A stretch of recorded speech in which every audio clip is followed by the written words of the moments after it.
नमस्कार, आप देख रहे खबर बिहार और मैं हूं आपके साथ राजेश कुमार।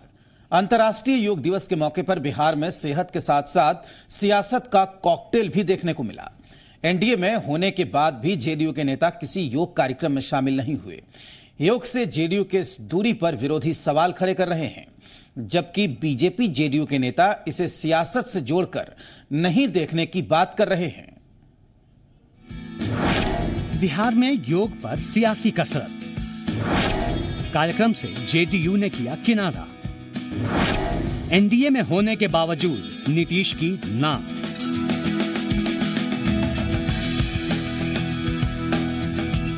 चौथे अंतर्राष्ट्रीय योग दिवस के मौके पर बिहार में आम लोगों के साथ बीजेपी के नेता और कार्यकर्ता तो योग करते नजर आए, लेकिन मुख्य सहयोगी जेडीयू ने कार्यक्रम से दूरी बनाए रखी।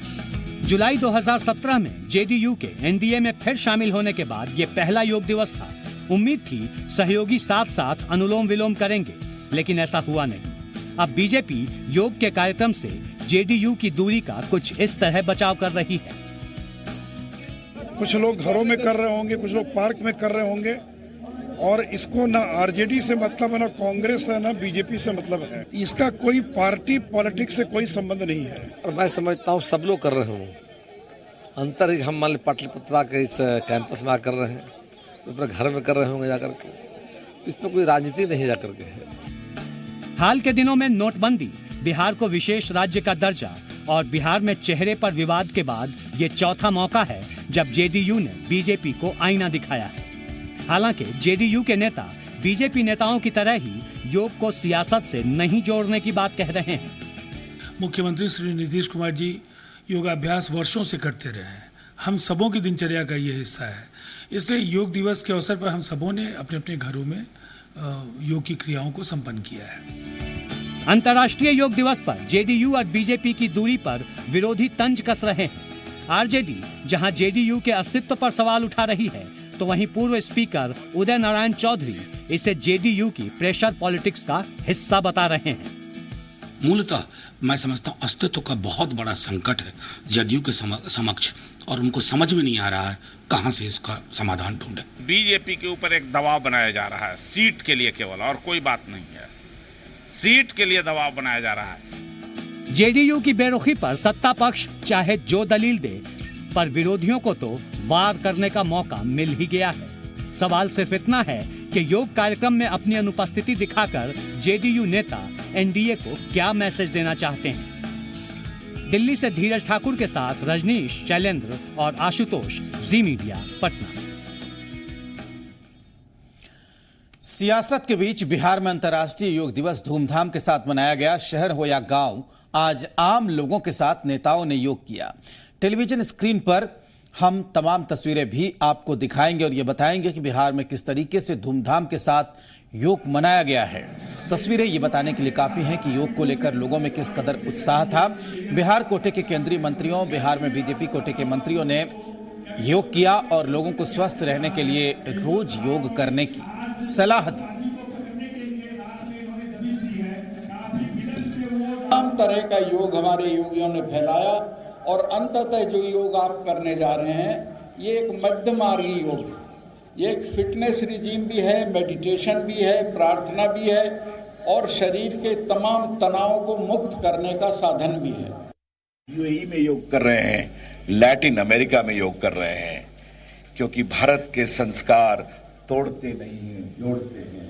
भारत के विचार दुनिया को एक करते हैं, क्योंकि हमारी सोच है सर्वे भवन्तु सुखिना और वसुधैव कुटुंबकम। और हमारे प्रधानमंत्री जी ने जब कहा था कि हम योग करेंगे सड़कों पर, जनता के बीच में, और योग को एक जन आंदोलन बनाएंगे, तो हमें ये कल्पना शायद उस समय नहीं थी, लेकिन प्रधानमंत्री को थी कि योग दुनिया का एक जन आंदोलन बन जाएगा। अंतर्राष्ट्रीय योग दिवस आज है और हम सब लोगों ने सामूहिक तौर पर योग दिवस के रूप में योग किया, और मैं समझता हूँ कि एक बहुत बड़ा माध्यम है शरीर को स्वस्थ रखने के लिए और मन को शांत रखने के लिए। बिहार के अंदर हर शहर गांव के अंदर और लाखों लोग जो हैं इस योग के इस कार्यक्रम में लोग आज शामिल हो रहे हैं। ये पूरे दुनिया को भारत का संदेश है। जो योग है ये पूरे दुनिया को भारत की देन है। और उसमें सभी लोगों से अपील करूंगा कि अपने दैनंदिन जीवन में और वो योग अवश्य करें, कुछ समय निकालकर। और अब बात कांग्रेस की, तो सियासी गलियारों में चर्चा इस बात की है कि कांग्रेस को महागठबंधन में केवल 7 सीटें मिलेंगी। आरजेडी का दावा है कि सीटों का बंटवारा पार्टी को देखकर नहीं बल्कि जीतने की क्षमता को देखकर होगा। इधर कांग्रेस के प्रभारी अध्यक्ष ने यह कहकर कयासों को और हवा दे दी है कि पार्टी के लिए सीट शेयरिंग मुद्दा नहीं है बल्कि महागठबंधन की जीत जरूरी है। बिहार में कांग्रेस अपने अस्तित्व से करेगी समझौता। पिछली बार से भी कम सीटों पर चुनाव लड़ेगी कांग्रेस। बीजेपी को रोकने के लिए कोई भी समझौता करेगी कांग्रेस। पार्टी के वरिष्ठ नेताओं की नाराजगी झेलने को मजबूर कांग्रेस।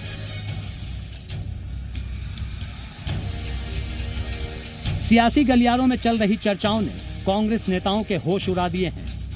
चर्चा इस बात की है कि महागठबंधन के बढ़ते आकार के कारण कांग्रेस को मिलने वाली सीटों में कमी आएगी। पार्टी इस बार 7 सीटों पर ही चुनाव लड़ पाएगी। इस कयास को आरजेडी के मुख्य प्रवक्ता भाई वीरेंद्र के बयान से बल भी मिल रहा है। अब इस पर कोई चर्चा नहीं हुई है और महागठबंधन का विस्तार हो रहा है और लोग भी आने वाले हैं एनडीए से और सब मिलकर नेता तय करेंगे किसको कितना सीट मिलना चाहिए। जीतने के लिए हम लोग सीट किसी को देंगे। बिहार में महागठबंधन में 5 दल शामिल हैं।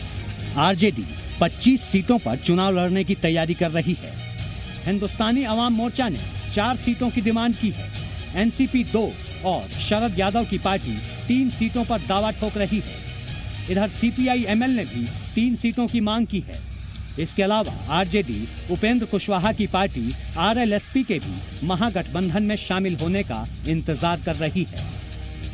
ऐसे में कांग्रेस के सामने ज्यादा सीटों पर चुनाव लड़ने का विकल्प नहीं रह जाता। यही कारण है कि कांग्रेस के नेता अभी से ही कहने लगे हैं कि ज्यादा सीटों पर चुनाव लड़ने से ज्यादा महत्वपूर्ण है जीत हासिल करना। कहीं इस बात की चर्चा नहीं है कि कौन कितने सीट पर लड़ेगा नहीं लड़ेगा। विनेबिलिटी क्राइटेरिया कैसे भारतीय जनता पार्टी का सुपड़ा सूबे बिहार के साथ साथ पूरे देश साफ हो, इस रणनीति पर तमाम सहयोगी लोग काम कर रहे हैं। सीट शेयरिंग को लेकर आरजेडी और कांग्रेस के प्रभारी अध्यक्ष की सोच में भले ही अंतर हो, लेकिन कांग्रेस के सीनियर लीडर सीट शेयरिंग को पार्टी के सम्मान के साथ जोड़कर देख रहे हैं। जो सीट हमको अपना जीतने लायक है और जो सम्मानजनक समझौता पहले भी होता रहा है, शायद हमारे नेता उसी पीछे जाने का काम नहीं करेंगे। पिछले चुनाव में कांग्रेस ने आरजेडी के साथ मिलकर 12 सीटों पर चुनाव लड़ा था। पार्टी इस बार 15 सीटों पर चुनाव लड़ने का मन बना रही है। ऐसे में सवाल उठना लाजमी है कि क्या बीजेपी को सत्ता से हटाने के लिए कांग्रेस अपने अस्तित्व से भी समझौता कर सकती है। आशुतोष चंद्रा, जी मीडिया, पटना। इधर कांग्रेस ने 2019 में अपने पीएम पद के उम्मीदवार के नाम का ऐलान कर दिया है। पार्टी के वरिष्ठ नेता रणदीप सुरजेवाला ने बुधवार को जी मीडिया के कार्यक्रम में कहा कि 2019 के लोकसभा चुनाव में कांग्रेस 200 सीटें जीतेंगी और राहुल गांधी पीएम उम्मीदवार होंगे। लेकिन महागठबंधन के नेता कांग्रेस की मुश्किलें बढ़ा रहे हैं। अभी तक कांग्रेस के किसी सहयोगी ने सुरजेवाला के बयान का समर्थन नहीं किया है। 2019 में मोदी बनाम राहुल की जंग। कांग्रेस के पीएम कैंडिडेट होंगे राहुल गांधी। 2019 में 200 सीट जीतने का किया दावा। बड़ा दल होने के कारण राहुल की दावेदारी।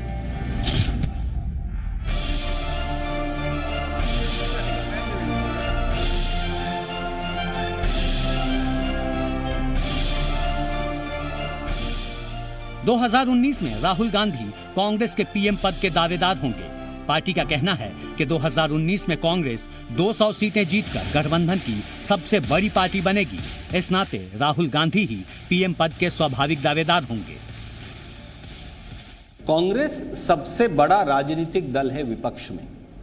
स्वाभाविक तौर से कांग्रेस के अध्यक्ष प्राकृतिक तौर से प्रधानमंत्री पद के दावेदार हैं। बिहार कांग्रेस के प्रभारी अध्यक्ष कौकब कादरी भी मानते हैं कि उनका दल गठबंधन का सबसे बड़ा दल होगा। इस नाते इस पद पर राहुल गांधी की ही दावेदारी बनती है। ये आदरणीय सुरजेवाला नहीं बल्कि पूरा देश चाहता है कि अगले प्रधानमंत्री जो है कि राहुल गांधी जी हों। कांग्रेस के नेता भले ही राहुल गांधी को पीएम कैंडिडेट बता रहे हैं, लेकिन गठबंधन में शामिल पार्टियां इस मुद्दे पर साफ साफ कुछ भी कहने से बच रही हैं। राहुल गांधी जी कांग्रेस पार्टी के राष्ट्रीय अध्यक्ष हैं।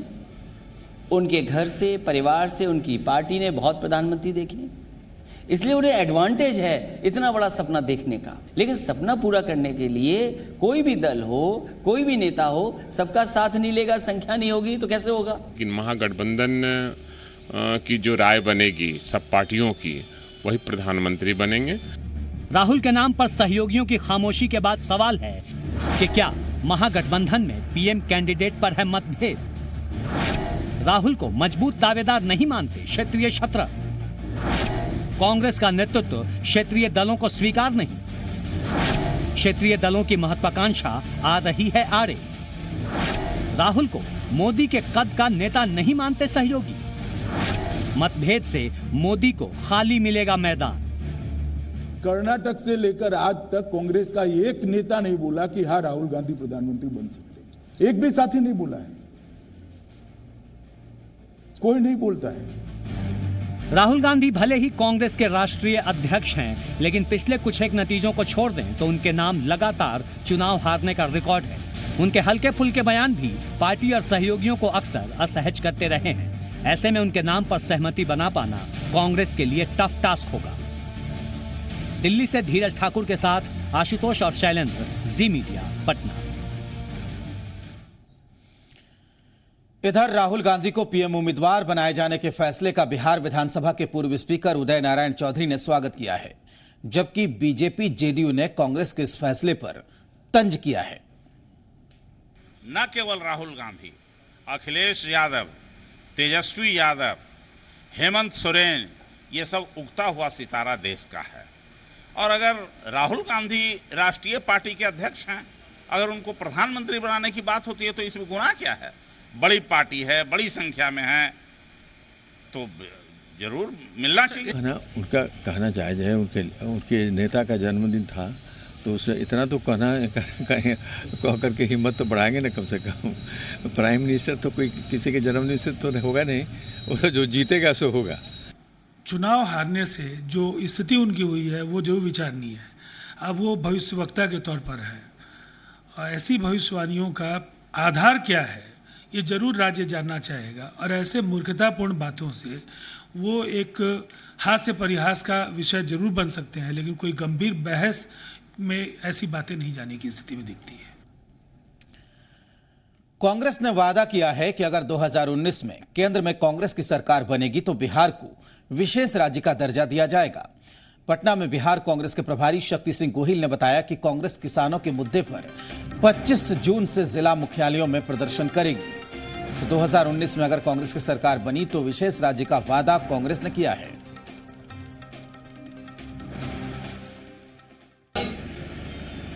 मांग करते हैं कि बिहार मैंने पहले से ही मांग की, शुरू से ही, और मैं ये भी कहता हूं कि मेरी सरकार बनेगी तो मेरी मांग गलत नहीं होगी। मेरी सरकार बनेगी सेंट्रल में तो ये बिहार के लिए होके रहेगा।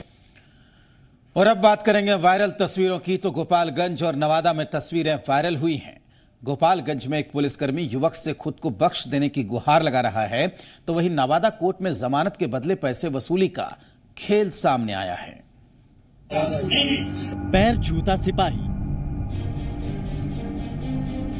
जी हां, वर्दी में उठक बैठक लगाता यह शख्स खुद को बख्श देने की गुहार लगा रहा है। दरअसल ये तस्वीर कुचाय कोट थाने के पलथरी चेक पोस्ट की है, जहां ये पुलिसकर्मी अवैध वसूली कर रहा था। विरोध करने पर पुलिसकर्मी दबंगई दिखाने लगा, जिसका वीडियो ये युवक बनाने लगा। वीडियो बनता देख पुलिसकर्मी की हवाइयां उड़ गईं और फिर ये सिपाही युवक के पैर पड़कर माफी मांगने लगा और वीडियो ना बनाने की गुहार लगाई।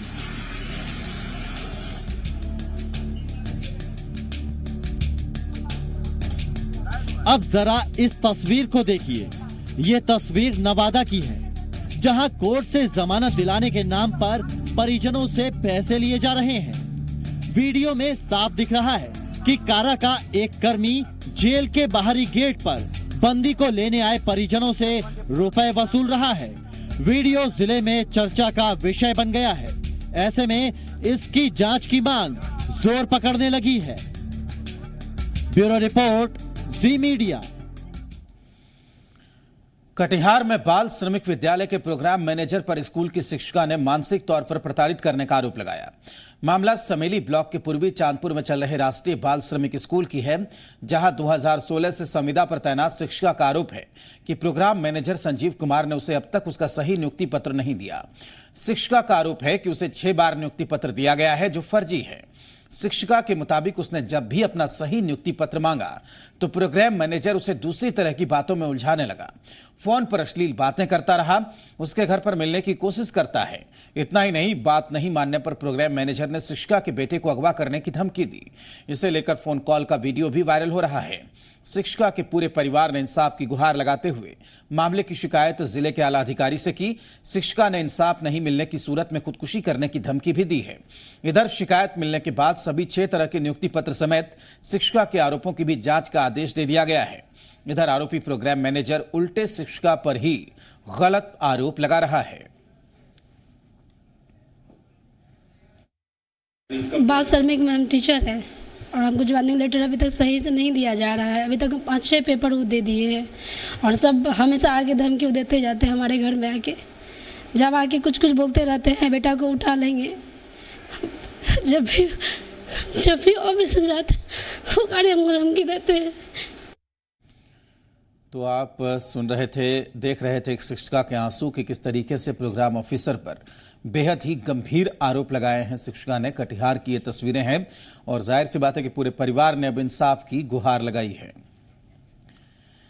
जमुई के चकाई में सिलेंडर ब्लास्ट से हड़कंप मच गया। बताया जा रहा है कि घर में बारात आने वाली थी। बारातियों के लिए खाना बनाने का काम शुरू हो गया था। इसी दरमियान गैस लीक होने से सिलेंडर में ब्लास्ट हो गया। विस्फोट से घर की छप्पर में आग लग गई और मकान भी क्षतिग्रस्त हो गया। हादसे की जानकारी मिलते ही पुलिस और अग्निशमन विभाग की टीम ने आग पर काबू पाया। आग लगने से लाखों की संपत्ति का नुकसान हुआ है। घर में रखे शादी के तमाम कपड़े और खाने पीने का सामान जलकर खाक हो गया।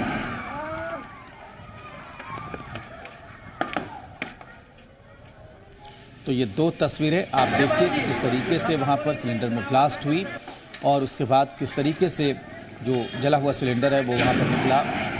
इन तस्वीरों को देखिए।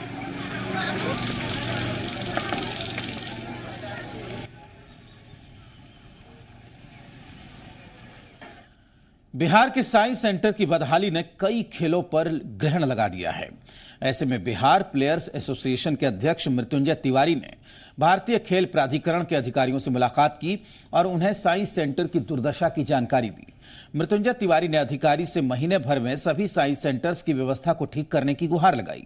मृत्युंजय तिवारी ने कहा कि अगर खिलाड़ियों को उनका हक नहीं मिला तो वो धरने पर बैठेंगे। आखिर बिहार के खिलाड़ियों के साथ नाइंसाफी क्यों? आज हमने डीडीजे संदीप प्रधान, जो भारतीय खेल प्राधिकरण के डिप्टी डायरेक्टर जनरल हैं, उनसे बात किया और डीजी जो नीलम कपूर हैं, उन्होंने कहा कि डीडीजी साहब से बात कर लीजिए। हमने करीब आधे घंटे तक बात किया और हमने कहा कि ये परिणाम निकलना चाहिए कि आखिर बिहार के खिलाड़ियों के साथ नाइंसाफी क्यों हो रहा है, नहीं तो हम यहाँ पर धरने पर बैठेंगे। बिहार में सड़कों का सुपर अवतार होने जा रहा है, यानी कि अब ना तो आपको सड़क पर जाम मिलेगा और न ही गड्ढे। सड़कों की रफ्तार ऐसी कि बिहार के किसी भी कोने से आपको पटना पहुंचने में 5 घंटे से ज्यादा का वक्त नहीं लगेगा। इस रिपोर्ट में देखिए। सड़कों का होगा कायाकल्प, जाम के जंजाल से बचेगी जान। किसी भी कोने से 5 घंटे में पटना। जी हां, अब आप चाहे बिहार के किसी भी कोने में क्यों ना हो, ज्यादा से ज्यादा 5 घंटों में पटना पहुंच सकते हैं। इस लक्ष्य को हासिल करने के लिए बिहार का पथ निर्माण विभाग जी जान से जुटा है। पूरे बिहार को सामने रख करके, पटना की बढ़ती हुई आबादी को सामने रख करके हम एक कार्य योजना पे काम कर रहे हैं। मुझे पूरा भरोसा है कि निकट भविष्य में हम 5 घंटे के लक्ष्य को भी प्राप्त कर लेंगे। सड़कों की रफ्तार बढ़ाने के साथ साथ बिहार सरकार सभी मुख्य सड़कों की चौड़ाई बढ़ाने, अंडरपास, फुटओवर ब्रिज और फ्लाईओवर बनाने पर तेजी से काम कर रही है। जेडीयू इस तेज रफ्तार काम का श्रेय मुख्यमंत्री नीतीश कुमार के कुशल नेतृत्व को दे रही है। और जो गुड गवर्नेंस, न्याय के साथ विकास, आज 6 घंटा में लोग कहीं से भी राजधानी पहुंच जाते थे। अब माननीय मुख्यमंत्री का विजन है, सोच है कि 5 घंटा में लोग कहीं से भी राजधानी पहुंच जाए। ये बड़ी उपलब्धि है। सिर्फ सत्ता पक्ष ही नहीं, सड़क के मुद्दे पर तो विपक्ष भी सरकार की सराहना करने को मजबूर है। सुनिए आरजेडी के दिग्गज शिवानंद तिवारी का बयान। ये बहुत दिनों से इनका प्रयास चल रहा है। इसके बारे में पहले भी वो कई बार बोल चुके हैं। अच्छा है, लक्ष्य रखे हैं और सड़कों की स्थिति ठीक हुई है, इसमें कहीं कोई संदेह नहीं। एक वक्त था जब बिहार में बदहाल सड़कों का रोना रोया जाता था, पर अब न सिर्फ सड़कों की सूरत बदल चुकी है बल्कि उनकी रफ्तार भी बढ़ती जा रही है। शैलेंद्र, जी मीडिया, पटना। इसी के साथ इस बुलेटिन में फिलहाल इतना ही। आप बने रहिए हमारे साथ, आगे आपको दिखाएंगे खबर झारखंड।